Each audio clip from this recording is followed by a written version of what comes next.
Well, this certainly wasn't a long enough sleep. But we're here, so good morning. Let's go do a cover shift on a Saturday with me, because that sounds like a really fun thing to do. I'd rather definitely do nothing else than go to work on a Saturday and do as much work as I can and look after 100 plus patients. No, thank you. Yes please. Yeah, that's exactly what I want to do.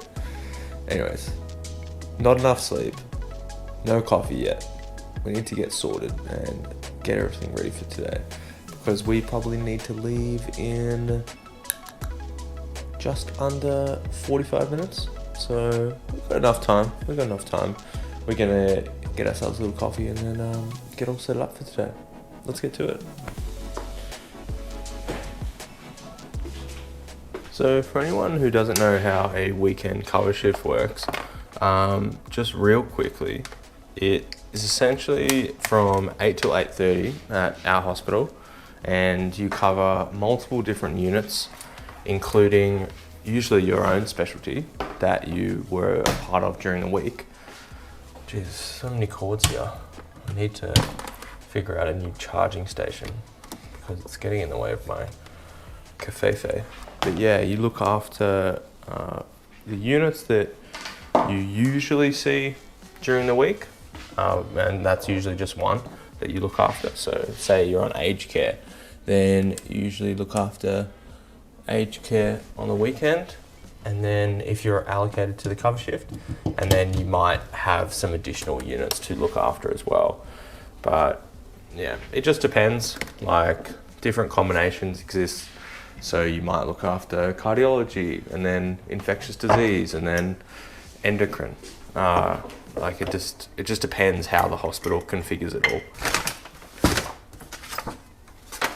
So how it works is essentially you rock up, you get handover from the night team. They tell you if anything's happened overnight, if there's any new people that you need to admit, if there's any sick people that need reviews today, anything at all that they think is worth handing over, you will get that sorted. Oh, actually, I need to put coffee in here. So that's fine. And that usually happens like pretty quickly. I'll just send you a message or give you a call or see you in person. And yeah, after that, then you usually go and do a ward round with whatever team, wants you to do a ward round with them. So for me, I'll do a ward round with my team during the day, which is urology, and then it all depends. Like sometimes the other specialty units want them to do a round with you, in which case I'll go do that if I have time. And then after that round, I'll just get cracking on to the jobs for the day. And jobs for the day can vary. Like there's so many different things that could happen during the day. You might need to admit a patient. You might need to, review them. They might have different symptoms or something like that you need to fix. And you just need to, evaluate them. You might need to organise a scan. You might need to, what else can I think of? Chart a new medication, do a procedure with them. I mean, whatever you just do during the daytime, like there's so many random things that you have to do for patients. That could also happen for the people on the cover shift. So you just hang around, you hold a pager, people will notify you for jobs if they need. Otherwise you have jobs from the ward round, or the on-call registrar will call you and tell you to do stuff, and then you just go and do it. And that's the way the day runs. So yeah, hopefully there's not too many jobs to do and everything gets usually sorted pretty quickly. If I'm working until midday and then have a bit of a break, that's usually a good weekend shift. So yeah, we'll see how it goes. Let's get our coffee, please. I cannot function right now. Oh, look at that, perfectly timed. Now I've got these like nice little new mugs as well. How good's that? This little vintage. How nice. I'm gonna enjoy this now. But yeah, like, it was actually interesting. The other day, my boss sent me an article about how much the cost is for someone to get onto a particular training specialty. And it was actually really interesting. Let me bring up this article now. Yeah, look at this. The costs and challenges of the curriculum. The average cost of each trainee who gained acceptance was $50,779 over 3 years. Consideration should be given to making the CV component less onerous. That's just crazy. Like, in order to get on to the program, it cost people on average $50,000.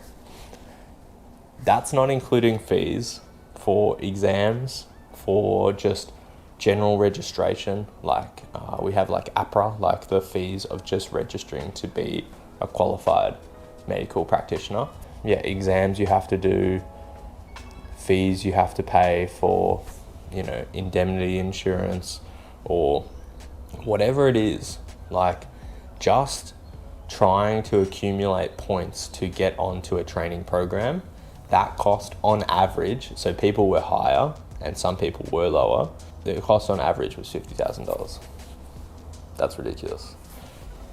Like, the amount that they expect you to pay in order to satisfy the criteria that they think you need to satisfy in order to become a successful candidate for the job, then this isn't even like on training. So like, when you're on training, then you've got to pay more fees for, you know, different things that you have to go to. You are expected to present at conferences. You're expected to do research and do all these different things, you know, training days on the weekends, and just to actually practice as a doctor with the college that you're a part of. So yeah, they all cost a lot of money. Have an idea about all these costs, because it's definitely something that factors into the equation. You will spend a lot of money. I mean, all these things, you know, you'll do a course and it's a work-related expense. You are able to tax deduct it because it's expected that you do it for work in order to progress in your career, all that stuff. So that's fine, but I mean, you still have to spend a lot of money. Yeah, it's just ridiculous how many hurdles there are to get into something. I don't know if it needs to be like so heavily like focused on spending all this money to, you know, do these fancy courses or to go to these conferences. Like, there's a lot of like expenses with that, because it's like the conference itself, but then also like the flight overseas to get there, it's the accommodation there, and then living expenses while you're there, all whilst paying your rent or whatever you have back home, because you can't just abandon that for like 3 days or whatever. It's a lot. I don't know. It is what it is. Something to factor into the equation.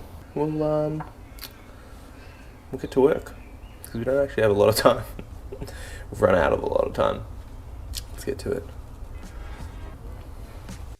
Don't know what it is, but every time, like, I feel like I'm always just like rushing out the door. Like, even if I have time, I'll get distracted by something, and then I won't have any more time, which is a bit annoying, to be honest, but I don't know why it is like that. Anyways, just head to work. We start in about 20 minutes. Whatever. Just pick up the pager and make sure we've got handover from night team. Wow, nice day. Looks like a terrible day to be at work. Jesus. Yeah, I was saying about like that whole money thing. It's pretty interesting. Like, the cost of actually getting in. I actually didn't know like how much you actually had to pay the colleges and how much you actually had to spend on developing and doing all like your courses and whatever. It's certainly quite interesting to learn all that, because it's like, I don't know, you just think you get in, you go do your job, and then you get paid because you do all the work. But no, they actually need to like create all these like hurdles and things along the way. And yeah, just people just want money, and it's a way for the colleges and societies to get money. Shift today should be alright. We'll just get through this morning bit, and then hopefully we'll have a bit of time to relax, do some admin, catch up on some paperwork. Yeah, I think a few things just piled up yesterday because we were trying to do like 2 jobs at once. But yeah, we'll get through some non-urgent outpatient stuff, and yeah, should be alright. Didn't bring any food, so we'll have to be surviving on coffee and random food around the hospital. But we might end up ordering some stuff. I think last time we actually ordered some, what was it? Was it like some vermicelli or no ramen? Was it ramen? I can't remember. We ordered something and it actually wasn't half bad. No, it was like a chicken don, I think. So it was like some rice, like a chicken curry don. Yeah. I actually love that stuff. You know, like there's a place where we went to uni to go to this place, and it had like the cheapest but most delicious don. Oh brother, like we can't be doing 40 in this zone. This is a 60. These speed humps aren't speed humps. Like, oh no, you just broke.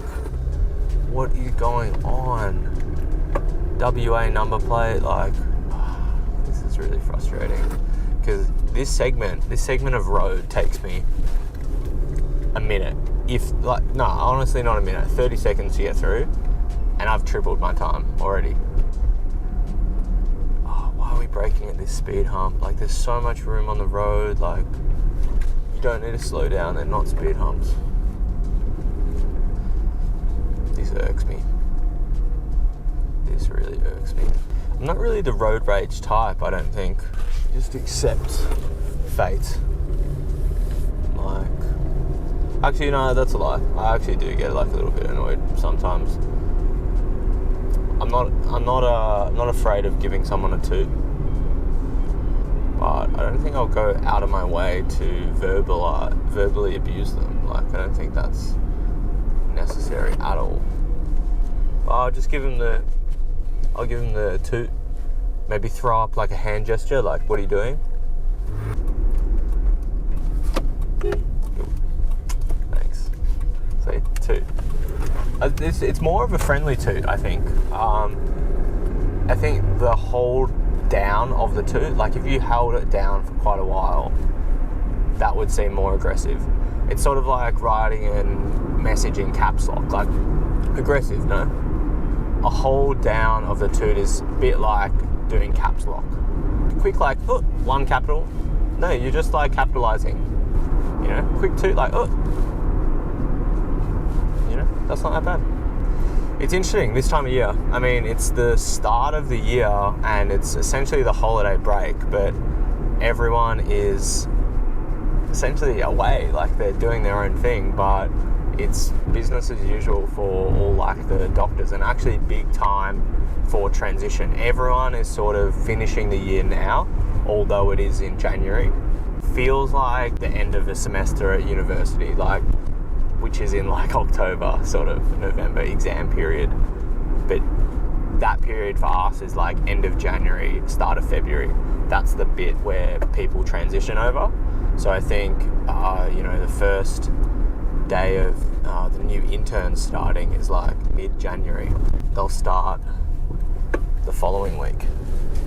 And that's interesting because like they'll be like so nervous coming out of the blocks. Like that's literally their first day working as a doctor. So very, very exciting for them, but absolutely nerve-wracking. So a lot of people will, the hospitals will have to adjust. You'll have to like dot the I's, cross the T's for everything, and give them as much support as you can, because that's what they need. They don't need someone to, yell at them or, tell them that they don't know anything, because they know that they don't know anything right now. Hopefully they go all right. I know my first day was just like so nerve-wracking. You have no idea what you're doing. You forget everything that you've learned for the past few years, and yeah, it just gets easier and easier the more shifts you do, the more work you do. I think there's a tendency for new doctors to pick up shifts to just gain experience in different fields, and it's not a bad idea. The problem is a lot of interns don't call in sick because they're so nervous and worried what other people will think of them, or taking a sick day or something like that. So all the HMOs where I am call in sick. There's honestly probably 8 shifts a day where there's availability for HMOs to pick up random shifts at locum rates because they need the shifts filled, or someone's called in sick, or they've not staffed it correctly, workforce. Yeah, it's probably not a bad idea for junior doctors, especially interns, to pick up a couple shifts here and there. I only think I actually picked up one shift, and that was a radiology intern shift in my intern year.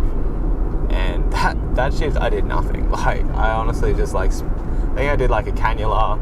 I looked at some films with a radiologist, and then I spent the rest of the time in the angiography suite just doing procedures with the interventional radiologist. And that was awesome. And I was why am I getting paid for this? This is not a shift. Interns in radiology are supernumerary. You do not need them, and I don't think the shift needs to be advertised, but whatever it is, workforce advertised a shift, and then I got paid to do it, which was good. Yeah, it's ridiculous. Yeah, it was $1,300 for that one shift, which I spent. It was paid work experience. It's crazy. Oh, look at everyone. Everyone's just out on the balconies, out in their front yards, in active wear, drinking tea. Some people are gardening. Shame. Now we're about to spend a fun old 12 and a half hours in a hospital, inside. No air. I'll have to get coffee though. After the round, I have to get coffee and sort it out. So I think we have a period of 2 weeks where the first year doctors are there, and then everyone else changes over after that. So then a lot of people are new. So it's the senior doctors who are new, the mid doctors the HMOs and everyone who are new, and the interns who are new. The only people who are still there, unless they've changed as well, is the consultants, the very senior doctors. And it can actually get a bit messy because the registrars need to do a lot of stuff. Then they actually don't have time to help the junior doctors as much as they can, because they're figuring out the system itself rather than helping out the junior doctors. So if they haven't really worked at that health service before and they've got a completely different system, then it can actually get a little bit tedious, and it's always a little bit messy and a little bit chaotic, but whatever. You sort of embrace the chaos. Controlled chaos, I guess. Sometimes it feels a bit uncontrolled, but we'll see. We're about to get to work. We will get sorted, park the car, and get cracking with the day. So look, it is almost 3 o'clock and I've been going non-stop for the whole day, which has been a little bit busier than I would have liked, to be honest. Let's just recap what we've actually been up to. And it started off with a bit of a delayed ward round. Didn't actually start our ward round until about, almost 9 o'clock. We had a few jobs to do and stuff we were getting paged about before then, so it actually didn't matter. Yeah, late ward round, we had coffee, we did a whole bunch of jobs. There was essentially heaps of patients that were actually going to get discharged that we needed to do scripts for, discharge paperwork, follow up, and everything like that we had a fair few patients on the ward, to be honest, so lots to do. Stuff to get sorted for theatre. 2 people were going to have operations. We needed to consult a few people as well. And yeah, then on top of that, we needed to sort out a couple of other patients for review. There was a patient who had a bit of a reduced GCS or a bit drowsy. Had to go and see them, work them up. It ended up being more of a delirium sort of setting and nothing too concerning on all the numbers, but a bit of an interesting, difficult patient that we needed to just make sure nothing was, drastically wrong with. I mean, old sort of reduced GCS, urgent clinical reviews can be a little bit dicey, especially because there could be so many different things that were going on with that patient, but we managed to sort it out, which was good. And the other patient was another ENT patient that had hypoxia for investigation with a tracheostomy in, and I mean those are also very dicey. So it's something that's not in your wheelhouse and potentially could be way more serious than it is. Is something that you're just a bit on edge, want to make sure you cover all your bases like you do for every clinical review, but some others can be a little bit less dicey, less on edge. So yeah, we had to do that, which was good. And then we've literally just been non-stop doing scripts, follow-up, changing medications, organising scans, blood tests, everything like that, until now, to be honest. So yeah, we've emptied our pager. We've taken samples of all the pages that we've got throughout the day. So what I'll do is I'll actually make another video and go through what the pages were, how I dealt with them, and essentially give you a day in a life of a pager sort of thing, where we go through the typical pages that you get and how to triage them and what you would actually do. Because a lot of the thing is just hospitals are a never-ending beast. You can honestly do so much work for the hospital that it'll suck all the energy out of you. So if you can just put stuff off that are non-urgent or quickly solve them on the spot and give quick advice, then you actually solve a lot of your future problems. So be able to not hold on to things for too long. Give a little bit of a plan, see if it works, and if it doesn't work, then you can revisit it at a later time. But just giving yourself a bit of breathing room with some of these things is such a massive help. So for instance, say someone's blood pressure is a little bit on the lower side, they're not too well, you've gone and seen them, reviewed them, you think they're a bit dry, you think they need some fluids. You can give them fluids and run it over, say, I don't know, you want to give them a little bolus over 2 hours or something like that. You give them that, and then the treatment's in place for 2 hours. Yeah, you can review the patient after that. So that's the thing, you don't necessarily need to hold on to all that information for so long, deliberate, have to check it every 5 minutes. Go and see the patient, make a plan, give yourself, a bit of breathing room with the plan that you've made, and revisit it in a few hours time, or 6 hours time, or hand over to the next person. So you've done something and then you've got someone else to follow that up. So it just segments the plans and stuff that you need to do throughout the day. So you're not just, doing 50 jobs simultaneously. You're doing a job, making a plan, pushing it down the line, or just completing the job immediately if it's just simple and straightforward and doesn't need follow-up. And then, yeah, you're just ticking it off not consecutively, something else, systematically. Yeah, that's a much better word for it. Why don't we just think of that straight up? Yeah, you go through it systematically and you're not bombarded by things and constantly feel like you're being overwhelmed. So yeah, that's one thing that these cover shifts force you to do, is just go through things that are, urgent, do the urgent things. If they're not too urgent, make a quick plan so nobody freaks out and essentially doesn't think that you're ignoring them. I mean, there was one patient today who needed an admission. I got paged about them. I saw that they were getting rounded on by the vascular registrar. The vascular registrar ended up seeing the patient because they were like next in line. They made a plan, wrote a note, assessed the patient. It essentially avoided something that I had to do, because you think about what's happening in the hospital, how it works, and sure, I got paged, but that's not an urgent thing. I mean, vascular are there in the hospital doing their own rounds, seeing all the patients. They're going to know that the patient's been transferred across from a different hospital and arrived here. They will see that patient and make up a plan, especially because it was urgent and they knew that they were coming over anyway.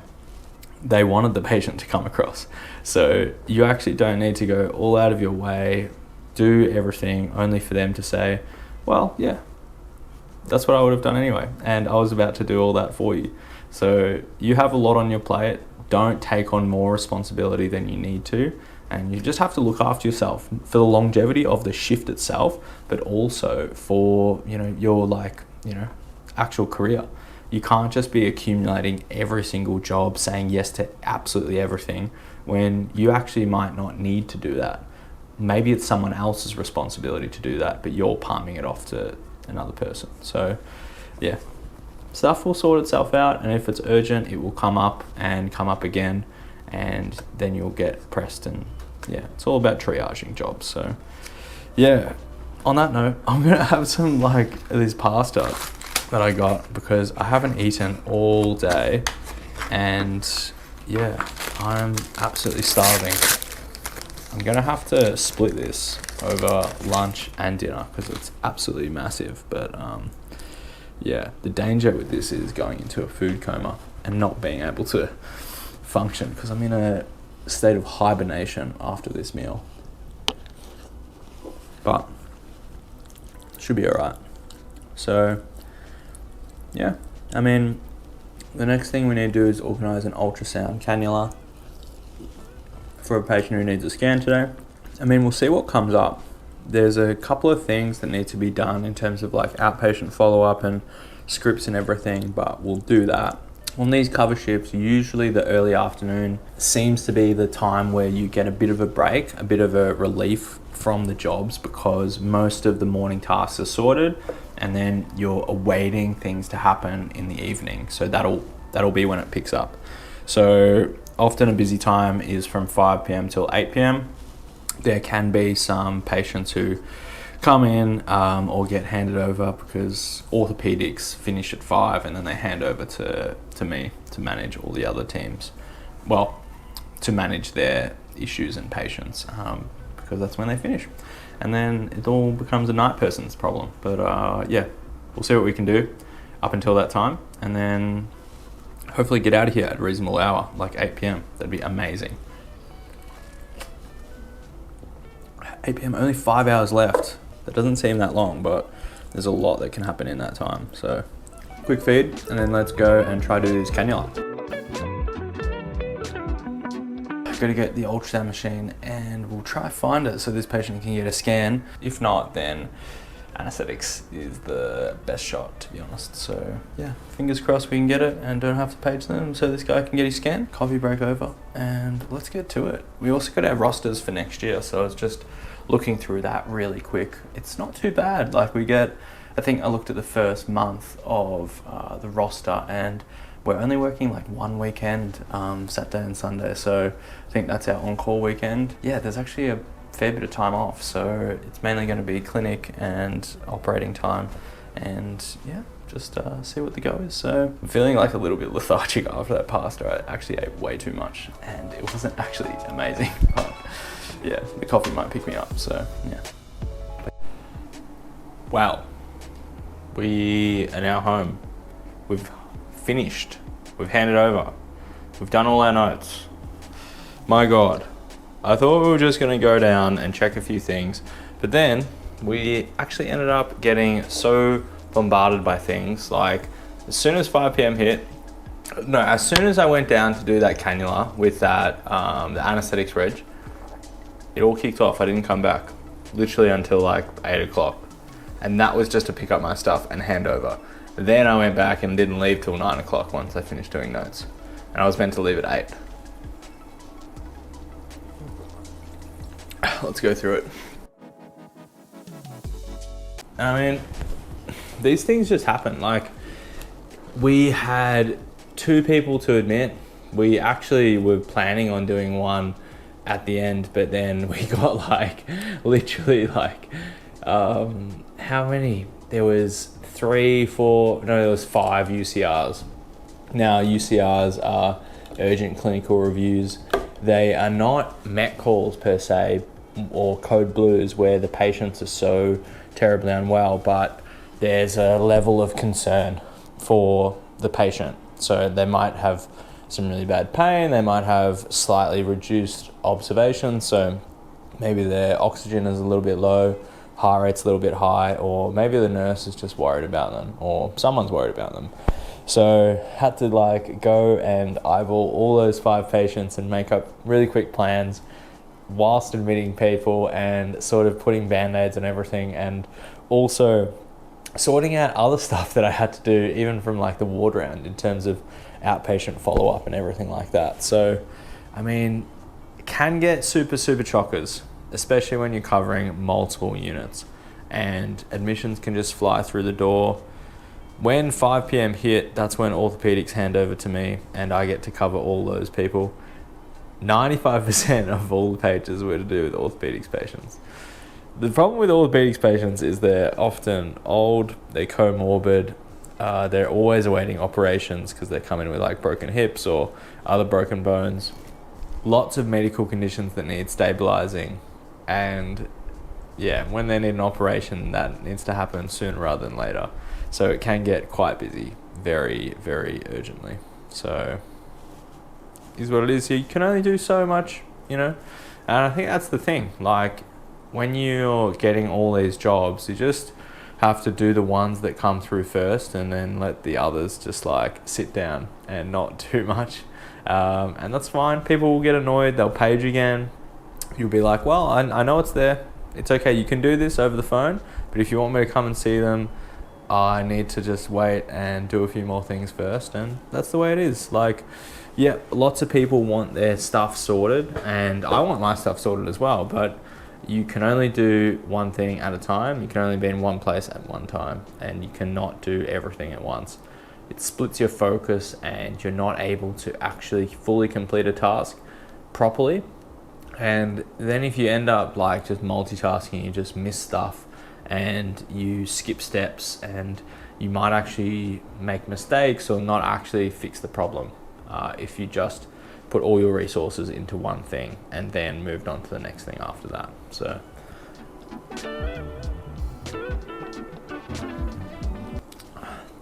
this stuff is like so good. I mean, I've recently started doing like a little orange in like soda water, or when you're at supermarkets, you can get those little like tubes of like lemon juice or lime juice, and just squirting a bit of that in the soda water. It actually tastes like lemonade, but obviously it's just carbonated water and then like lemon juice or lime juice. So you should try that if you want like a nice little refreshing refreshment.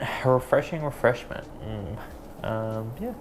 So I'm looking forward to a massive rest tomorrow. 2 like big 12.5-hour days in a row sucks. A lot of admin to do for the week ahead, and that'll be nice to just like chill out and have a bit of a relaxed day doing that. We'll try to get to some operations during the week next week, because it'll be good to practice and get ready for next year. We just got our roster as well, I was saying earlier, so I've been told that this one, I was chatting to one of my mates who is actually at the hospital with me now, just doing some fill-in shifts, who's at the hospital that I'm going to next year, and he was saying that the rotation that I'm on first, so there's a few different teams, that team that I'm on is very busy compared to the others. So we'll see what it is. Looking forward to it, but need some practice, and yeah, you just do it. You get through it. Start before you're ready, and you will learn with the right support networks in place, and you can you get better over time. There's no like shame in it. Like, you just will learn at your rate, and people will be around you wanting you to do this or wanting you to do that. And sure, it's great if you know and everything like that.